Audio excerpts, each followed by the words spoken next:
Encantado de continuar y terminar la serie de explicaciones que hemos dado de la historia. Y en este momento, sí, realmente el tema de historia del Perú y del mundo se junta.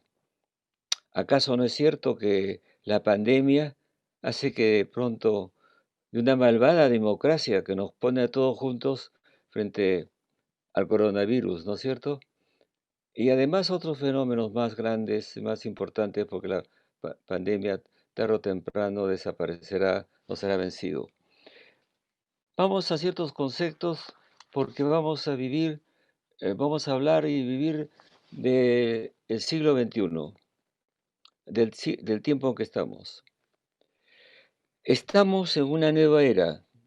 No digo que eso sea bueno o malo. No sabemos qué nombre se le va a dar. En la historia de la humanidad, es rara la vez en que una sociedad o una etapa de la historia humana se reconozca. Por ejemplo, la gente de la Edad Media en Europa, nosotros vivíamos en otra situación, en América. Eh, l- l- la Edad Media era la extensión del cristianismo en toda Europa. Eso no pasó acá, sino mucho más tarde. Nunca se llamó Edad Media. Nadie va a decir yo soy una persona de la Edad Media. Media fue la manera de calificarlos a los que vinieron después, sobre todo en Italia, con el Renacimiento, porque establecían que había un tiempo después de la caída de Roma, del Imperio de Roma, quedó un momento de barbarie, de desorden, hasta que poco a poco el sistema feudal y luego los reinos europeos comenzaron a organizarse. Había pues entre el hombre del Renacimiento y Roma una edad media, intermedia.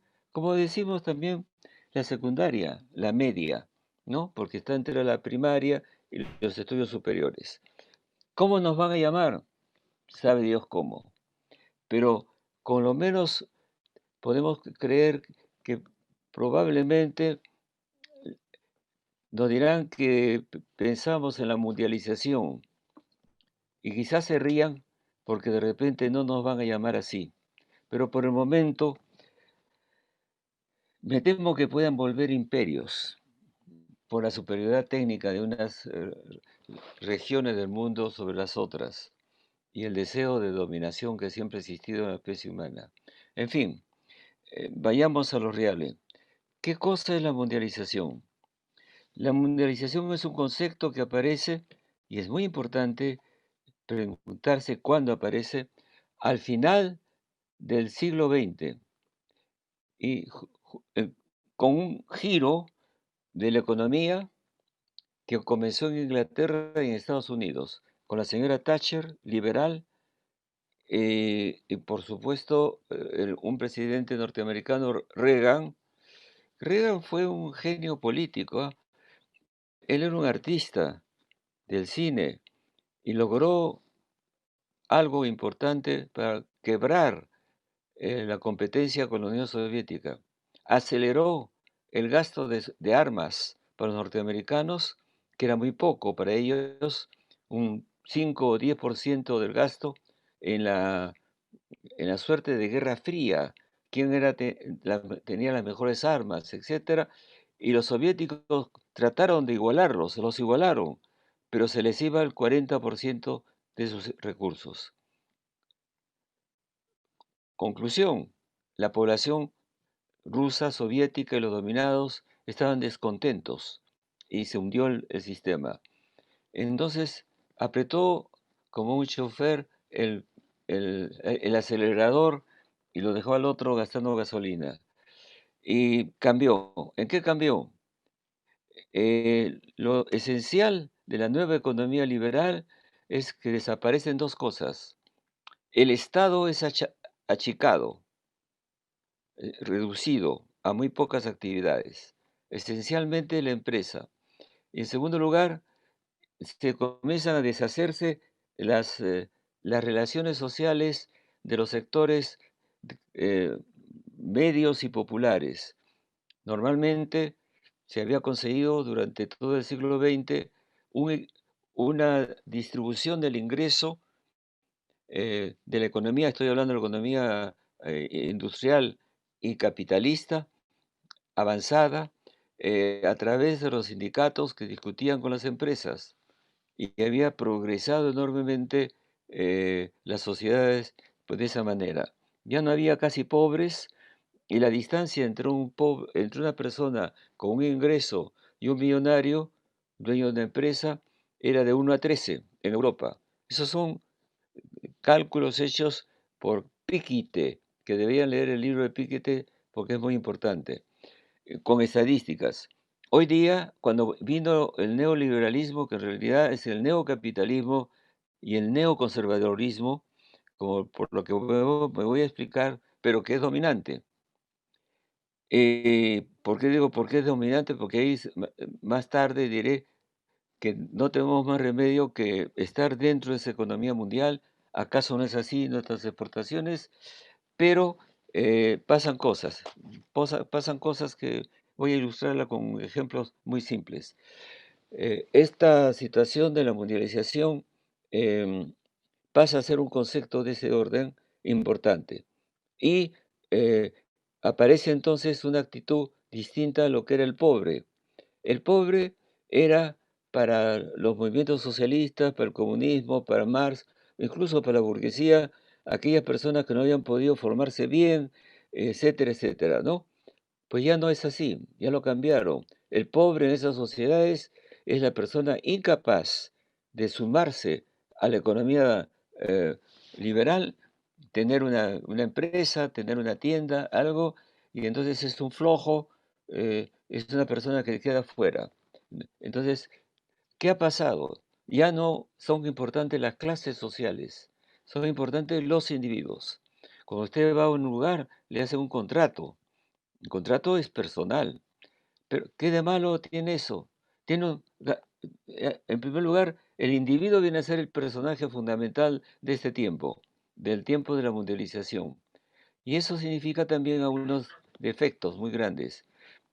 Alain Tourien, uno de mis profesores de sociología, decía que casi ya no tiene por qué hacer sociología porque la sociedad se ha fragmentado como un tejido. ¿Por qué? Porque la mayor relación que se podía tener, además de la familia o de los vecinos o de los amigos, era la vinculación en el trabajo.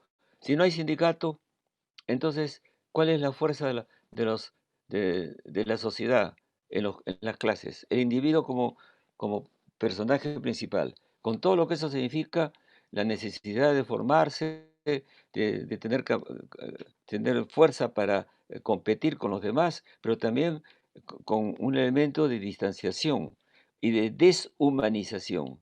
El que es pobre es pobre, se pierde, no tenemos por qué ayudarlo. No es mi punto de vista.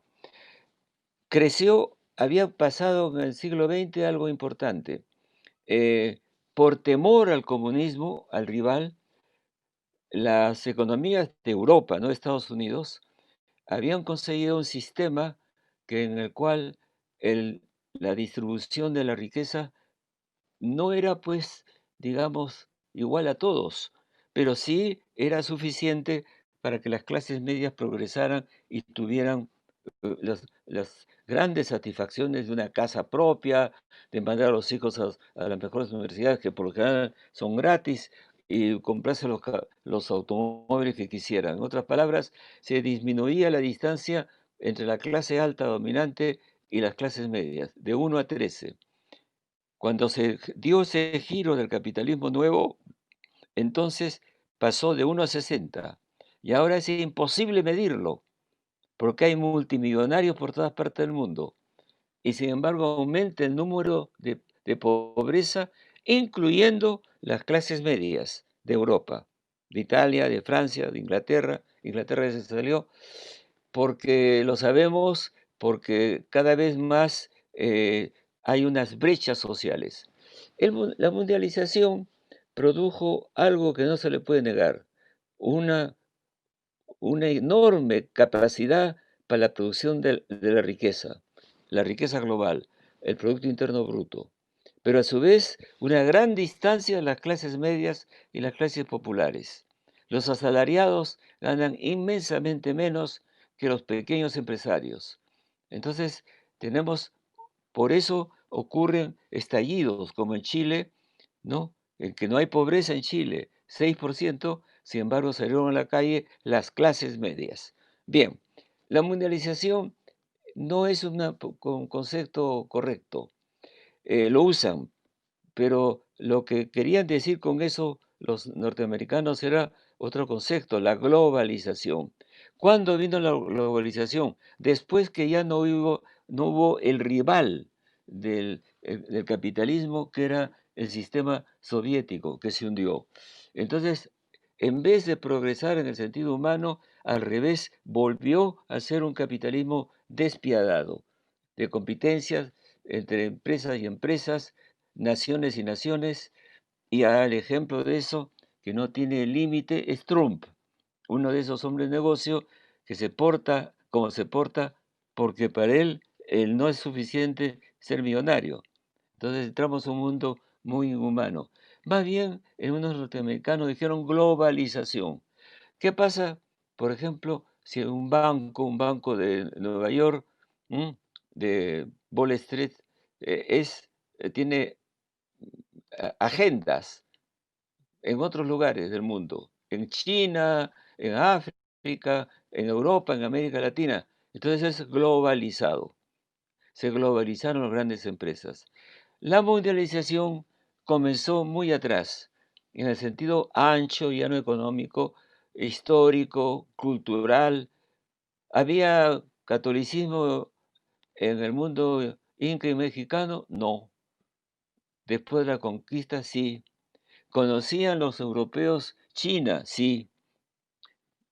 Hacían comercio, lo conocían. ¿El África? Claro que sí, no del todo, pero después se establecieron las colonias.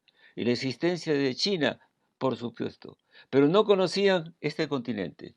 La mundialización es Colón, no por bien o por mal, sino ya hay una mirada global del mundo, realmente global, esférica. Hasta ese momento no sabían, entonces los continentes eran ya los que existían. Entonces es un fenómeno histórico que cambió por completo la historia, porque entonces las grandes potencias que todavía no habían llegado a la revolución industrial se transformaron en sociedades coloniales. Por ejemplo, un ejemplo de eso era Francia. Francia fue una república con todas las libertades de la democracia, pero fue colonialista en el siglo XIX sobre algunos países árabes, como Argelia, por ejemplo. Inglaterra, los ingleses eran democráticos, vivían con las libertades, pero era otro comportamiento con las colonias. Son colonias tardías, después de nosotros, ya nos habíamos independizado, pero un poco que no del todo, ¿no? Porque la economía depende mucho de nuestro mercado externo. Así que comenzamos por decir cuáles son, qué nos ocurre en un periodo como este. Voy a decir como con sentencias, me perdonan si no amplío lo que digo, pero es inevitable. Hay que dejar de pensar que la economía mundial mejoró cuando desapareció la Unión Soviética. Es al revés. Al quedarse sin rival, el capitalismo se ha establecido de una manera tan grande que ya francamente es una tontera pensar que eso va a desaparecer. Es permanente. Es permanente y va a durar mucho tiempo. Finalmente, tendrían que pasar unos siglos más para saber si Karl Marx tenía razón. Marx esperaba no lo que fue la Unión Soviética, sino un tipo de capitalismo que existía en los países industriales, en los países avanzados, iba a modificarse en el sentido de la repartición de la riqueza en un salto adelante. Él consideraba que el feudalismo era un desastre, lo era, el capitalismo era un gran paso, pero que midió cortamente, pensó que iba a pasar prontamente. ¿En qué se equivocó Marx? Creyó que iba a aumentar la pobreza, lo llamó la pauperización. Karl Marx muere en 1883. Todavía no ve los efectos en la transformación de la economía por las máquinas que siguió produciendo el capitalismo, los cambios en las fábricas y el levantamiento de salarios. No aquí. En Alemania, los obreros alemanes tenían sindicatos, eran socialdemócratas, no necesitaban del ejemplo de Lenin, ni de Rusia, ni un gobierno despótico, sino progresaban junto con el capitalismo. Entonces, tienen ustedes que pensar lo siguiente, con este tema que es fundamental. No hay un capitalismo, no se olviden de Neira, hay diversos capitalistas, diversos sistemas. El Japón es un capitalismo distinto a Chile o a Estados Unidos. Canadá y Estados Unidos y México están en el capitalismo. ¿En qué otra cosa pueden estar? Y sin embargo, no son iguales. Ustedes podrían decir, pero la migración los hace distintos a los mexicanos, que más son como nosotros, un país de mestizos como el Perú. ¿Y por qué Canadá? Otra historia, otra cultura, cultura en el sentido antropológico, comportamientos, etcétera. Por ejemplo, la educación en Canadá es gratuita y en cambio en Estados Unidos es negocio, ¿no? Son diferencias enormes. No crean que hay un solo tipo y que el capitalismo tenemos que tenerlo. No hemos entrado al capitalismo del todo. Nuestras empresas son importantes, pero no tan importantes. Y ustedes lo saben mejor que yo, existe tres cuartas partes de las personas peruanas que chambean y trabajan, están en el sector. Eso no es para capitalismo, pues. Eso es pues simplemente una manera de sobrevivir, un modus vivendi. Pobrecitos, me saco el sombrero, pero han visto su precariedad, no tienen ahorros. Bien, entonces los capitalismos dependen de dos cosas, la cultura, el comportamiento, no hablo cultura, por favor, cultura quiero decir comportamiento de las gentes, un alemán no se comporta de la misma manera que un español, para decirlo así, sobre todo si el español es del sur y es de Sevilla, ¿no? ¿Por qué nací gitanillo? ¿Ah? Entonces, la cultura, con el sentido antropológico, comportamientos, costumbres, maneras, etcétera, no son las mismas entre la Argentina y Brasil. ¿M? Entonces, otro elemento fundamental, ¿cuál es el rol del Estado? En general, las economías neoliberales detestan el Estado y hacen lo imposible para que desaparezca. Entonces lo que hay ahí son un estado precario que depende del dictado del mercado. Me hago entender, las fuerzas que están en las empresas y en las asociaciones que representan a los empresarios manejan a los presidentes porque el presidente que se atreve a hacer crecer en un país como el nuestro, por ejemplo, el Estado, vivido legalmente, e incluso es subsidiario. Es decir, el Estado puede ocuparse de algo siempre y cuando las empresas no sean las primeras en interesarse. Y eso es terrible. Yo no soy comunista, no soy socialista, respeto la economía liberal, pero estoy a favor que se haya una constituyente y se saque eso de subsidiario. ¿Por qué? Porque hay dos sistemas. Hay un sistema en que el Estado solo hace cosas muy pocas, ¿m? El orden, las Fuerzas Armadas, algunas obligaciones, no muchas, pero para la salud tiene que haber clínicas, no, para la educación tiene que haber universidades pagadas, etcétera. Y el sistema europeo, que son de 500 millones de personas, y es el lugar más fuerte de la economía occidental. Después de eso viene China. ¿En qué consiste? Que el Estado, escúcheme bien, no es socialista, el sistema desaparecido. si se entiende eso por la Unión Soviética, está muerto, y está muerto el marxismo. Pero lo que no está muerto es la necesidad en una sociedad para tener cohesión de ayudar a los pobres y hacerlos salir de la pobreza, hacia las clases medias por lo menos. Y para eso se tiene ciertas cosas que el Estado se ocupa en Europa. Se ocupa de la salud y la educación. Y además los que entran al aparato del Estado entran por concurso público. Les está hablando un peruano que de casualidad, habiendo hecho un doctorado y hasta 2 en Europa, eh, me presenté a los concursos para ser profesor. Si no tenía el ton europeo, el francés, no tenía derecho a participar en el concurso. Los concursos son públicos, ocurren en una iglesia, en un teatro, en un cinema, no con la película, ¿no? Hay un examen, después hay un segundo examen oral y por último una reunión con los técnicos que nos ven a unos cuantos dar una clase a ver quién. Yo obtuve un cargo de profesor hasta principal, así le llaman, ¿no? No se dicen allá, em, como decimos nosotros, eh, eh, tenemos otras maneras de ver esos cargos. eh, Catedrático, no se dice catedrático. Es una idea de la cátedra que era un mueble en la Edad Media. No, se llaman profesores principales. Y hasta el final de su vida académica, hasta la jubilación. No tienen por qué pasar por ningún examen, siempre y cuando no haga una barbaridad, por supuesto.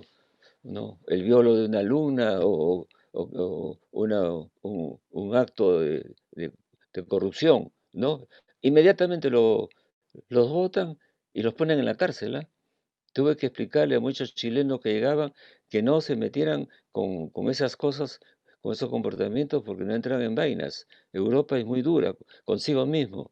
Son gente pues muy fuertes que han pasado por la sociedad industrial. Entonces, a lo que vamos, esta situación nos pone a nosotros a pasar a otro concepto. Además de esto, ¿cuáles son los problemas principales en esas sociedades del siglo XXI? En primer lugar, no estoy muy seguro que siempre tengamos que decir mundialización. Hay algunos sociólogos que están comenzando a decir asiatización del Asia, porque eh, la primera nación y nación no diría algo más grande, ¿no? Potencia, como lo es Estados Unidos, es China, que está alcanzando a los Estados Unidos en el Producto Interno Bruto. Y eso desespera a Trump, pues, y a muchas gentes. Estados Unidos ya no es esa gran sociedad industrial que conocí en mi infancia, que admirábamos, la competencia es gigantesca, ¿no es cierto? Hay productos que se hacen en Corea del Sur, en Taiwán, China es lo que ustedes ya saben, poderosísima. Sus armas no las fabrica un país europeo, son ellos mismos. Existe Europa, existen el mundo musulmán, que tiene mucho dinero por el petróleo, etcétera, etcétera. Entonces, ¿cuáles son nuestros problemas? Nuestros problemas son muy sencillos y terribles.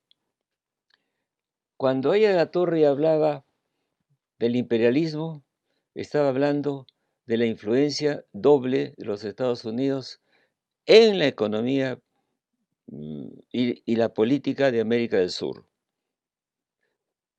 Nos ponían ellos el apoyo de los caudillos militares y de las dictaduras, intervenían.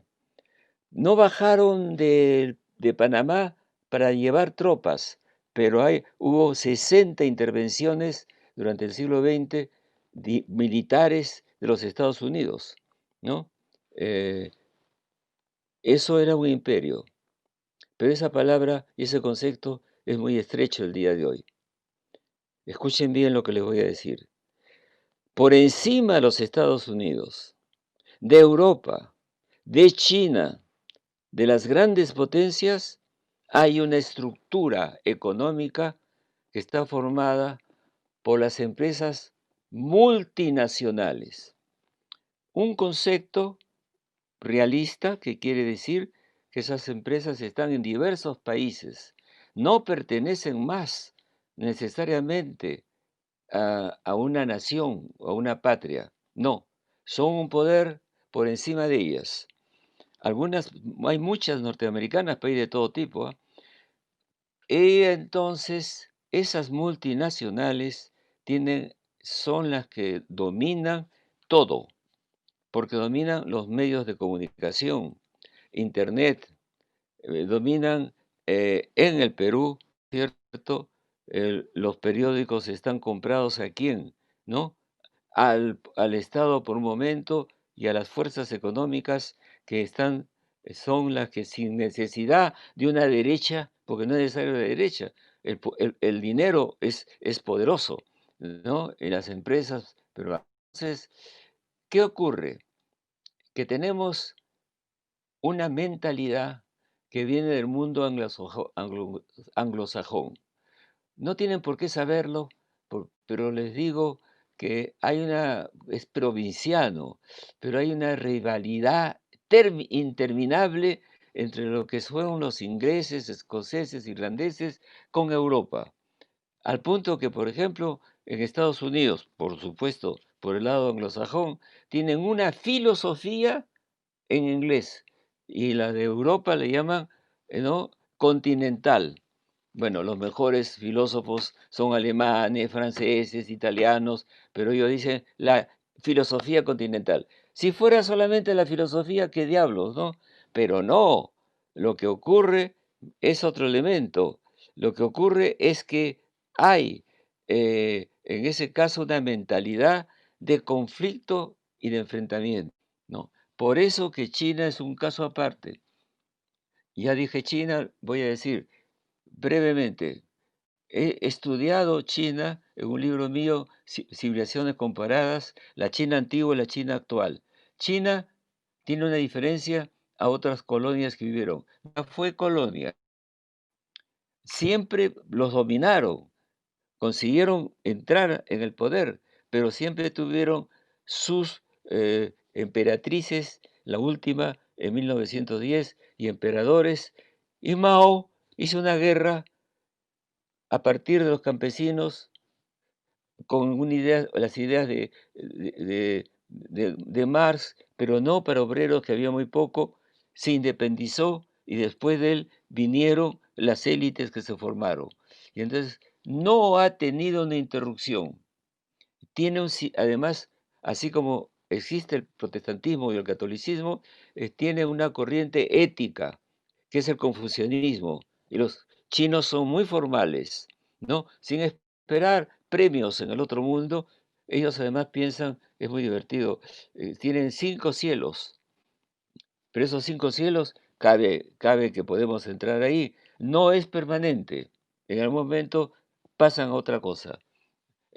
India también es otro formidable, una formidable, se llama la Unión, son muy distintos entre ellos y casi no hablan sino una lengua natural, y el inglés es su lengua principal.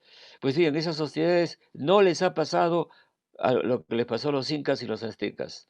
No hubo conquista, ¿de acuerdo? Y entonces compiten con los Estados Unidos. Cuidadito, no estoy diciendo que tenemos que imitarlos. El sistema moral de China e India es primero la colectividad y segundo es el individuo. Occidente, y por desgracia o por suerte, somos occidentales. Como uno decía Octavio Paz, que éramos la, los, la parte más bien em, de la frontera, los, éramos el extremo occidente. El extremo occidente. Bueno, extremo sí, pero todavía no somos una sociedad organizada, etcétera. En fin, Y en ese caso, pues, tenemos, pensar por China como otra cultura, otra civilización, competitiva con en el campo industrial, en el campo del conocimiento, han estado ocupándose del tema de los, virus y se les escapó uno, por lo visto. O sea, el nivel es enorme y lo han detenido rápidamente, de manera que tienen una igualdad con el mundo occidental. Nosotros tenemos que pensar que algún día tenemos que hacer una revolución industrial, ¿no? Para que ser también una sociedad moderna, porque si no hay sociedad industrial, no vamos a salir de pobres. Eso para el final. Se necesita grandes modificaciones. En fin, entonces, visto esto, tenemos que comprender que es un mundo distinto. Ya no hay, en primer lugar, ¿cómo podría decirles? Eh, un imperio dominante, hegemónico. Tenía sus dificultades. Cuando era Inglaterra, primero fue hegemónica España. Se arruinó, se arruinó. Lo que recogían de Perú y México no les bastaba para sus necesidades y controlar el continente. No podía. Entonces, el que se vuelve el, el policía de la política mundial, ese se entierra y gasta fuera. El segundo fue Inglaterra. Durante todo el siglo XIX, hasta Piérola, tuvimos la importancia que hubo de la moneda, ¿no? Entonces, el, la libra esterlina, en la época, el comienzo del siglo XX, pero en 1920 ya no era Inglaterra el centro del mundo occidental, sino los Estados Unidos. Estados Unidos ha sido también el gendarme del orden. Es caro, mueren los boys, Trump tiró marcha atrás, también Obama. No, entonces, ¿qué pasa? No hay un sistema organizado en el campo, en la geopolítica. Por eso Turquía, Rusia hacen lo que les da la gana. Tiene ventajas, estamos más libres, pero tenemos desventajas. Hay desorden, hay desorden. Y nadie quiere comprarse ese lugar, ¿ah? Es un gasto muy grande y no da ningún resultado. Entonces, en el sentido de colonias. Vivimos por eso una época distinta. ¿Quiénes son una época de potencias que están unas contra otras? ¿Cuál es nuestro problema? Nuestro problema es sencillo. Podemos estar en el sistema económico sin ser demasiado dominados del exterior. Esa es la gran pregunta. Sí se puede. En una conferencia que escuché en algún momento, comenzaron a hablar de los países que en nuestro siglo, este siglo XXI, no tenían bien construido un Estado y una nación. Pobres de ellos, dijeron. Y la clasificación era los que ya estaban en la cumbre como Estado fuerte. Miren, Rusia, con armas se puede defender y negociar, comprar y vender sin gran problema. Tiene armas y tiene nación. O sea, gente que quiere Rusia, ¿ah? Porque la nación tiene un elemento sentimental. Había una segunda clase que estaba subiendo, los emergentes, Brasil, México, ¿m? Iban a llegar a ser potencias también medias, potencias medias, pero podían protegerse.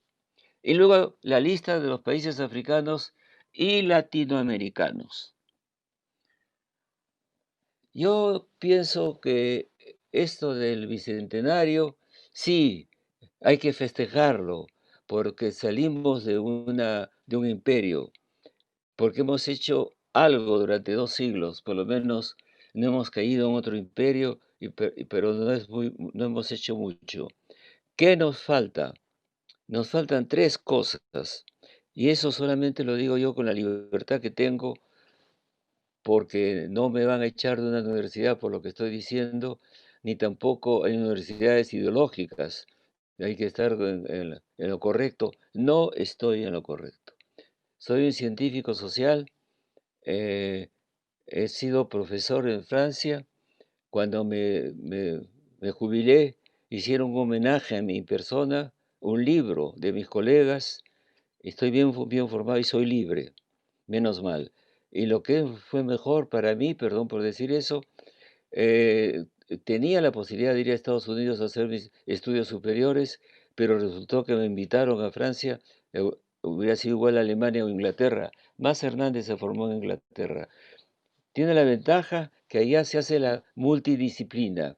Usted estudia economía, pero no estudia economía solamente, es el tronco. Estudia también sociología, literatura, filosofía, poco, pero introducciones, pero tiene una formación múltiple. ¿Por qué? A todo tiene una causa. ¿Por qué? Porque el ser humano es muy complejo y también la economía y la sociedad son complejas. Entonces, una sola cosa, una sola disciplina no es suficiente para explicar algo. ¿Se explica algo de la economía por el hecho que los jóvenes han salido a marchar? De ninguna manera. Eso es un gesto que no tiene nada que ver con la economía. Está viendo con una actitud, un pensamiento. Es un elemento sentimental y emocional y de reflexión. ¿Qué va a pasar? Salieron. O sea, muchas cosas no provienen de las crisis económicas. Así que el economista, que es solo economista, está perdido porque no entiende por qué la sociedad se comporta de la noche a la mañana de una manera distinta y, por ejemplo, no compra ciertas cosas, ¿no? Bueno, primer elemento, no hemos construido una república, no hemos terminado de construir una nación, no hemos terminado de construir un Estado moderno.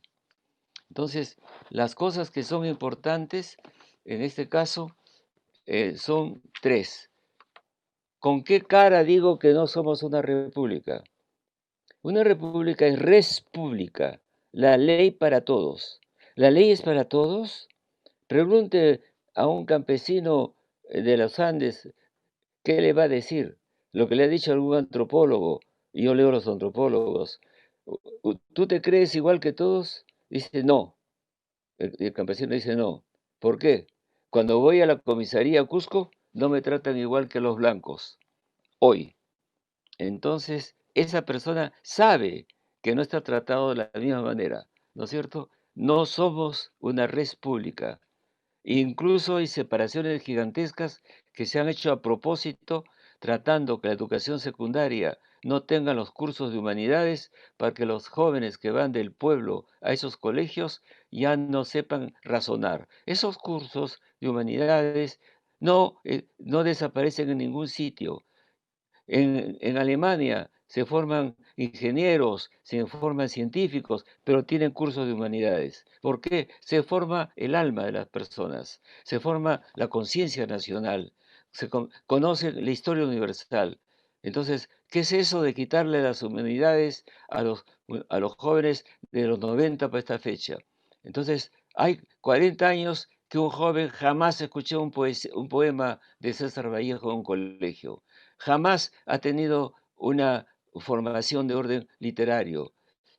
¿Por qué no lo tendría que tener? No conoce la historia universal, no conoce la historia de su país, en qué planeta vive, con qué formación tiene, porque todas esas formaciones eran para enseñarnos a razonar, a reflexionar. Por eso mi generación, Julio Kotler, eh, Pablo Macera, todos los amigos que se me fueron muriendo, teníamos una formación ingenieros, de abogados, de médicos, pero humanista. Eso es una trampa de la sociedad peruana. Se asustaron de la inundación que vino de indígenas a Lima y no vaya a ser que fueran al colegio y aprendieran y entonces, ¿en dónde quedaban nuestros hijos? Es una trampa gigantesca. Entonces, no construimos una nación todavía, no nos sentimos iguales. El arequipeño tiene una cultura, el cusqueño tiene otra. El puneño es distinto, sobre todo soy aymara, ampiurano. Todavía no nos hemos formado como nación. Un peruano no recibe a otro peruano como se recibiría un norteamericano en un hotel, imaginemos, en Nueva York ve entrar a alguien y le dice, eres texano, ¿no? Y el otro le dice que sí es de Texas, de acuerdo, por la manera de caminar, por la ropa, pero no es una persona, no es un extraño, no es un turista, es un norteamericano de Texas. Entonces, son americanos, se entienden, pero nosotros todavía no hemos llegado a ese grado. ¿Qué nos haría una nación? La educación, en privado o en público, pero por lo menos la misma. Colegios híbridos, donde vayan cholos, blancos, negros, rubios y lo que fuera. ¿No? No. Y también se forman las amistades, las naciones, las vinculaciones que son sentimentales, emocionales, como el fútbol, ¿no? Ahí sí somos nacionales. ¿Cómo? En los partidos políticos. Cuando yo fui comunista, en la Juventud Comunista de San Marcos, había 3 puneños, 4 norteños, 15 limeños, y entendíamos, aprendimos a conocer gente de otro lugar, de otras regiones, éramos adolescentes. Desgraciadamente, el partido, por esos elementos psicológicos, ha perdido la posibilidad de formar nación. La nación se forma con el colegio, con tener el servicio militar un poco, aunque sea corto, todo el mundo. Yo he hecho servicio militar. Tuve que hacerlo porque era el año que había que hacer el servicio militar cuando entré a San Marcos. ¿Y qué pasó? Llamé, había entrado a San Marcos, siempre ha sido difícil entrar. Y que creo que con las primeras notas, entonces los abogados me dijeron, Hugo, ahí ha salido un decreto. Los que han entrado a universidades del Estado públicas tienen que hacer un servicio militar una vez por semana. Caramba, le dije, está bien pues, los domingos, bien. Y me tuve que tragar 2 años de ir todos los domingos a un cuartel, pero no me molestó. Otra cosa importante también es que no tenemos una infraestructura de viajes, ferrocarriles, em, lugares que se puedan realmente ir sin riesgo, son los caminos de la sierra. No tenemos manera con que, vamos a decirlo así, los peruanos conozcan Machu Picchu. ¿Cuántos peruanos no han ido nunca a Machu Picchu? Que se conozcan entre sí mismos. Otras sociedades son más fáciles, como Argentina, que es plana, se mueven. Estados Unidos también, ¿ah? Es una ventaja que tienen. Es decir, Estados Unidos, que conozco bien, es un llano gigantesco, hermosísimo, y que encontraron los emigrantes. Solamente en China han tenido una tierra de ese tipo entre varios ríos desde los milenios. Por eso fueron los primer grupo humano de 200 millones de chinos cuando no había más que 300 en el mundo. Y quien también tiene esa ventaja es la Argentina, La Pampa. Cuando yo estaba en Argentina, en Buenos Aires, tenía que ir a unas clases a una universidad en Río La Plata. Y me dijeron, un avión, no, no, no, dije, por tierra, quiero ver cómo es La Pampa. Todo es verde, verde, verde. No necesitan ríos, cae el agua, verde, maravilloso. 500 kilómetros. ¿Se dan cuenta de lo que es tener una pampa de 500 kilómetros verde? Eso es, pero solo Estados Unidos, China y Argentina. Entonces, ¿qué nos falta entonces? ¿Qué no hemos completado? El Estado. Y eso es lo que sí podemos hacer quizás más rápidamente. El Estado. En primer lugar, veo mis papeles. Estado tiene una pluralidad de definiciones. Si usted dice, le preguntan a alguien, ¿qué es el Estado? Depende, pues. Por ejemplo, hay gente, los geógrafos, identifican el Estado como un territorio. Es cierto, si no tienes un territorio no eres Estado. Los judíos no tenían territorio, no era un Estado, ¿no? Y hay ese grupo de personas por Turquía que son pues un pueblo, pero no tiene los kurdos, los pobres kurdos son kurdos de un lado y del otro de la frontera, y no les da la gana ni a Siria ni a Turquía reconocer que son un pueblo que necesita territorio para ser una nación. ¿Pasa algo así en el Perú? Sí, los aymaras, los aymaras de Puno y los aymaras de Bolivia. Hay alguien que propuso una universidad aymara en Puno. Yo no estoy en contra de que los aymaras no vayan a la... Pero, por favor, solo de aymara, como lo hagan, en 15 años forman una generación y perdemos Puno y pierde Bolivia alguna parte y se forma una república de aymaras. De repente tienen derecho. También hay los mayas, ¿ah? Los mayas que están en Guatemala, por un lado, lo hemos visitado con Claire, y México. Y se entienden entre ellos con una lengua, son una cultura tan importante como los aztecas o los incas. En muchos casos, muy importante, lo llaman los griegos de América. Ahora bien, solo un territorio, eh, un sociólogo que dirá la diferenciación entre gobernantes y gobernados, una sociedad. ¿Qué diría alguien? La historia en la manera de llegar a ser nación. Eso es Estado. El jurista dirá, el jurista, obviamente, el sistema de normas. ¿Qué normas tiene? El economista dirá cuál es su planificación.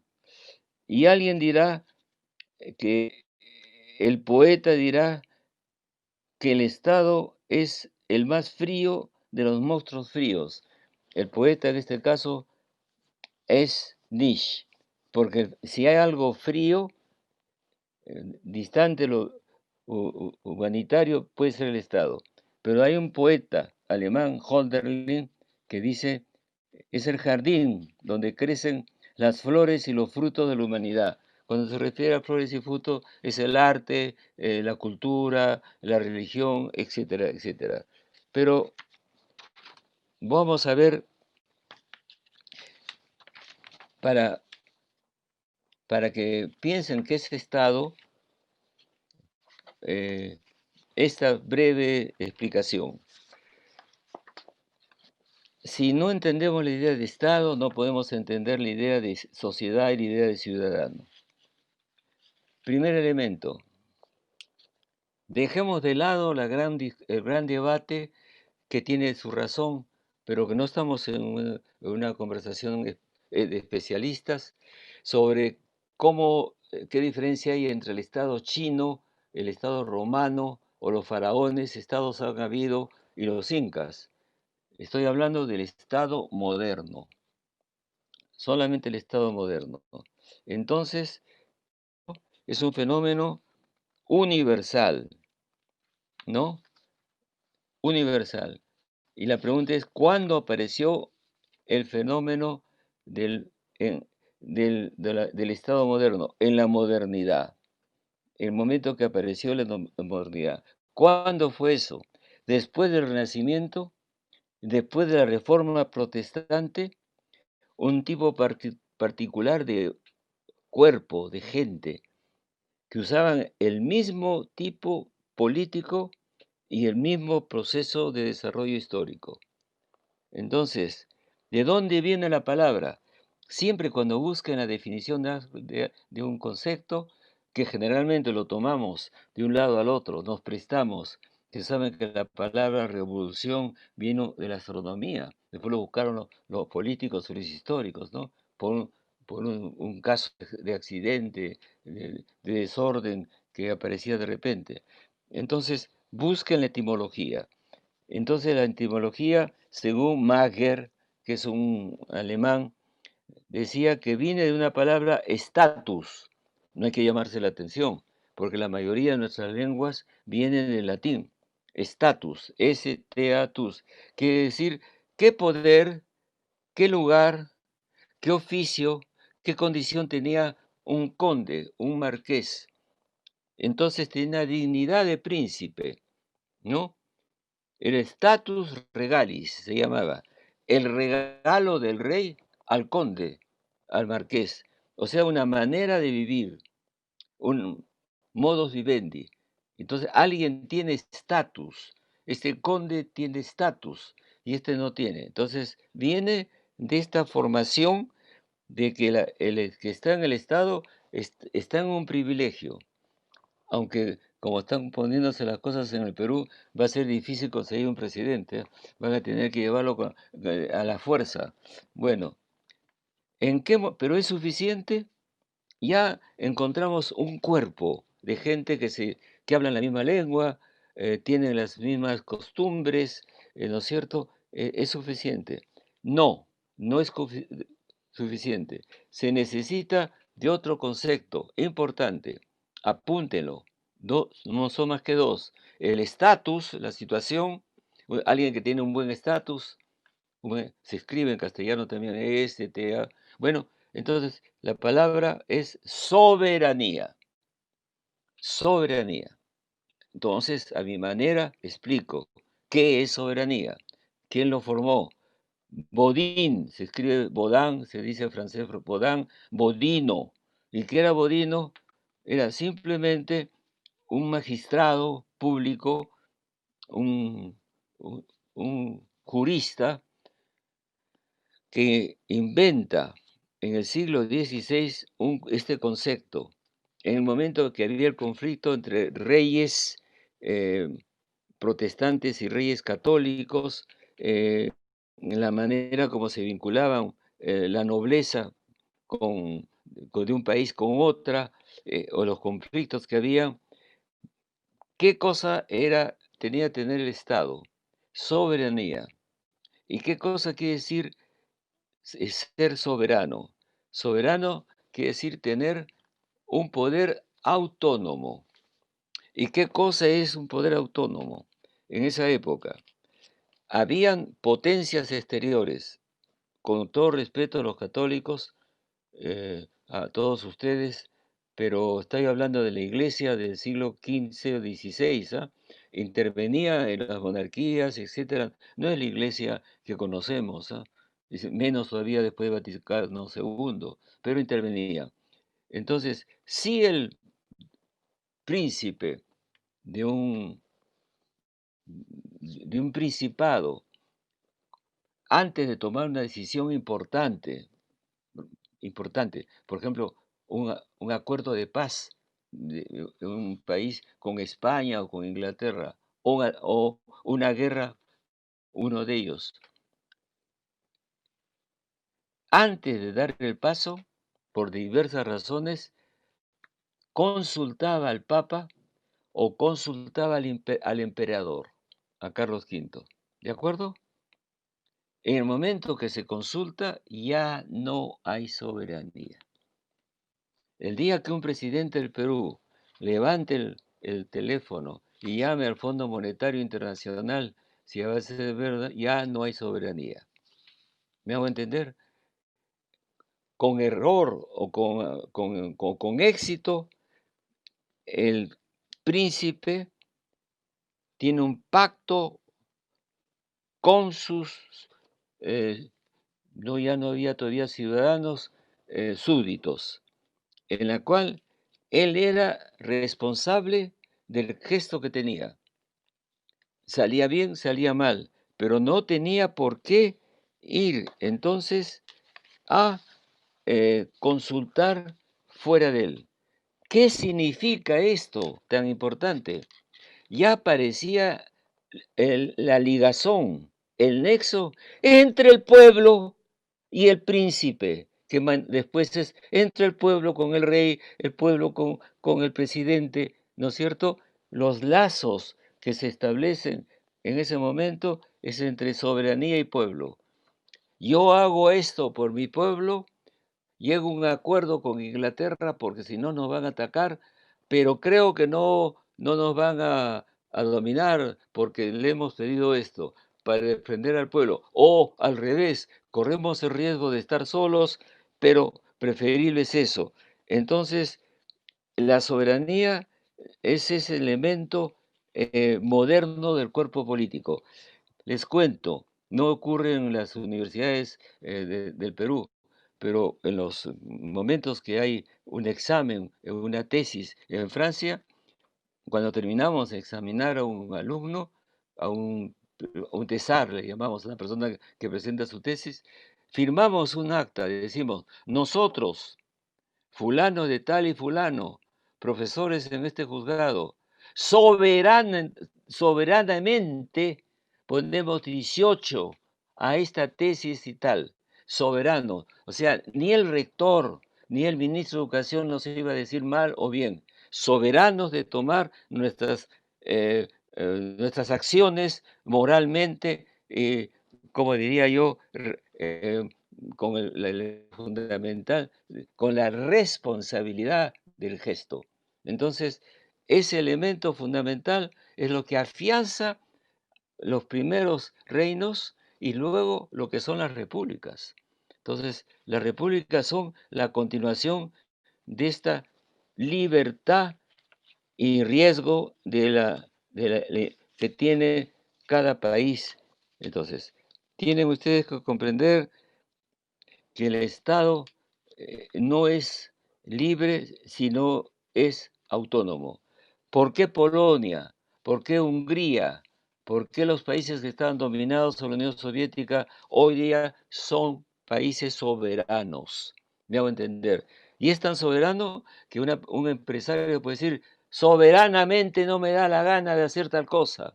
Soberanamente yo no quiero ir a tal sitio. Entonces es una autonomía del poder y de la decisión con sus riesgos. Ahora, ¿hemos construido eso? No lo hemos construido. ¿Por qué? Porque no nos importó mucho que la sociedad estuviera presente en el poder estatal.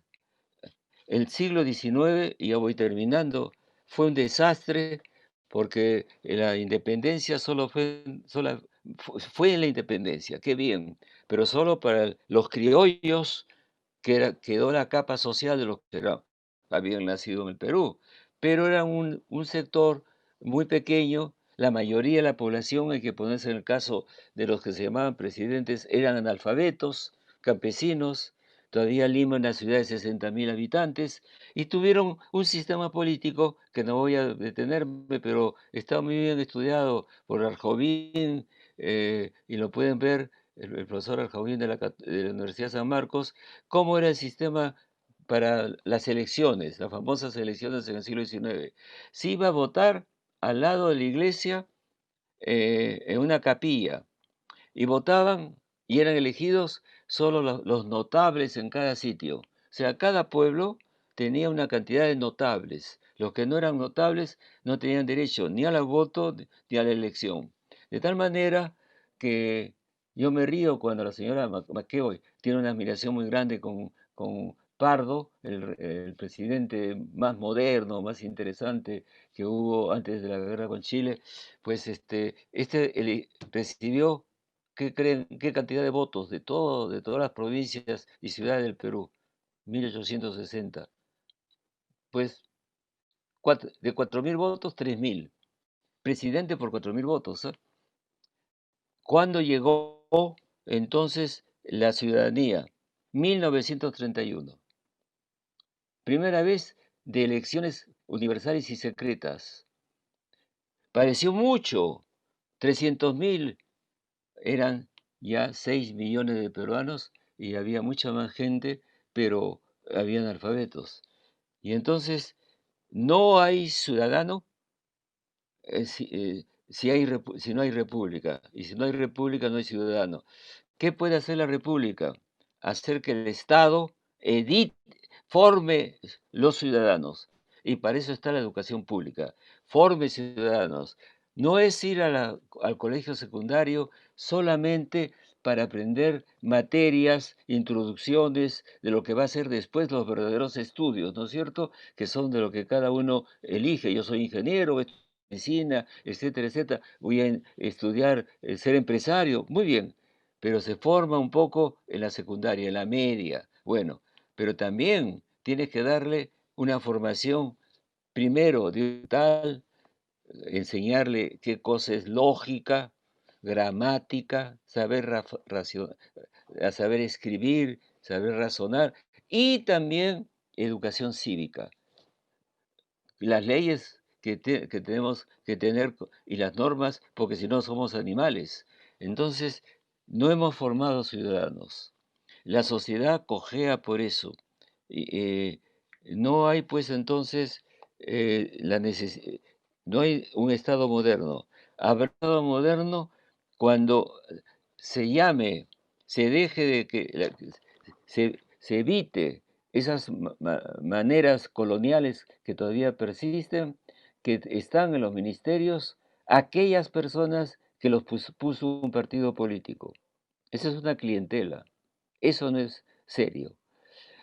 O los parientes de alguien, o el amigo que uno tiene, o la necesita la ayuda y pongo al hijo ahí a que trabaje. ¿Qué hago? Eso no es, eso es todavía siglo XIX, eso es colonialismo.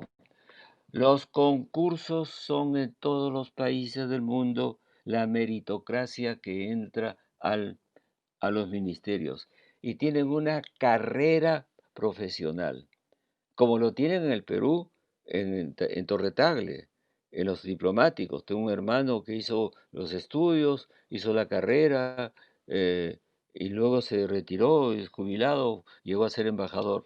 Eso es moderno. O sea, tenemos unas islas de modernidad.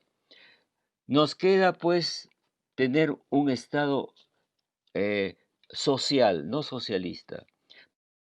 Con el mercado no hay que discutir, el mercado se necesita, la empresa se necesita, pero podemos hacer el híbrido que tienen los países avanzados cuando tenemos a la vez economía liberal y, y, por supuesto libertades y también estados eficaces sociales.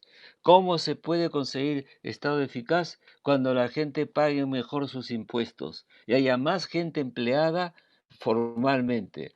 ¿Qué hay que hacer para eso? Reducir el número de funcionarios empleados.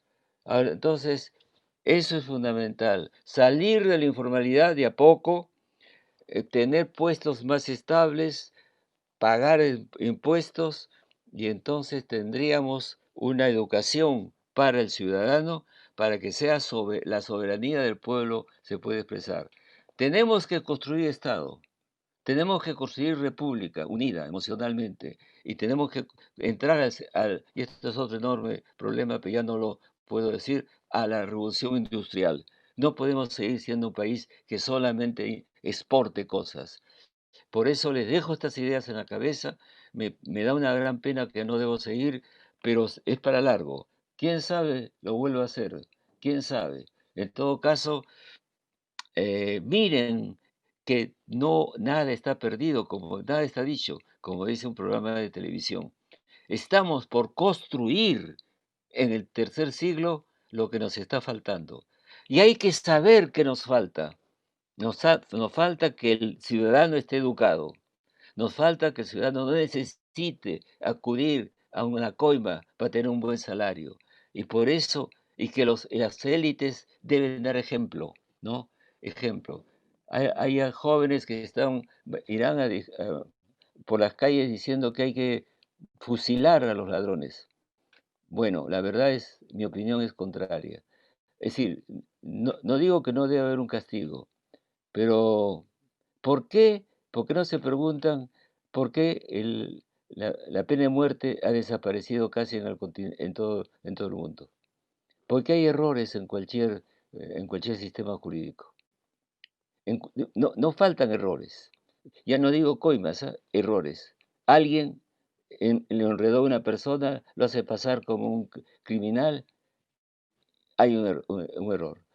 Los americanos han varias veces dado libertad a un tipo que era inocente, se descubrió que era un inocente, alguien habló, alguien antes de morirse tuvo vergüenza, dijo yo fui el que mató a fulano y lo salva, le da un dinero, pero dígame una cosa, ¿se le puede resucitar un muerto?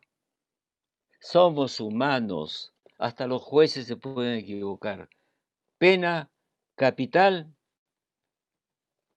hasta la muerte, hasta toda la vida. Pero no muerte, porque ¿y si es inocente? ¿Y si es un tonto que no ha sabido defenderse? ¿Qué hacemos? No se puede retroceder con eso, ¿no? No hay arreglo.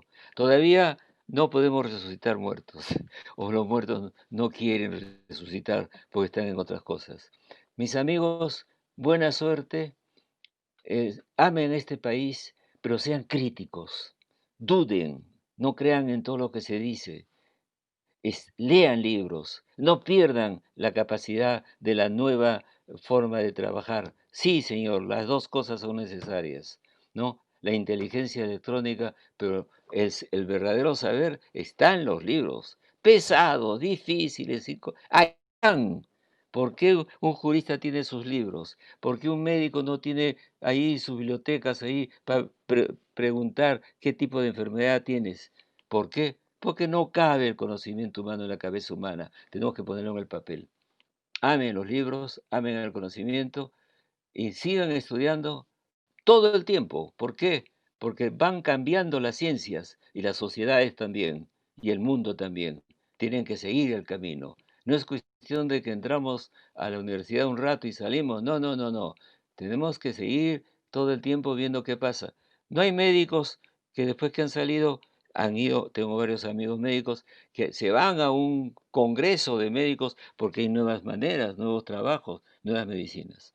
Así que tienen trabajo por delante y ahora las cosas son la patria y el mundo. ¿Qué vínculos tenemos? Eso lo vio alguien genial, lo vio José Carlos Mariátegui. Cuando volvió a Europa escribió dos libros importantes, además de otros. Primero, la escena contemporánea, el mundo que había visto. Y segundo, los 7 ensayos de la realidad peruana, de la realidad.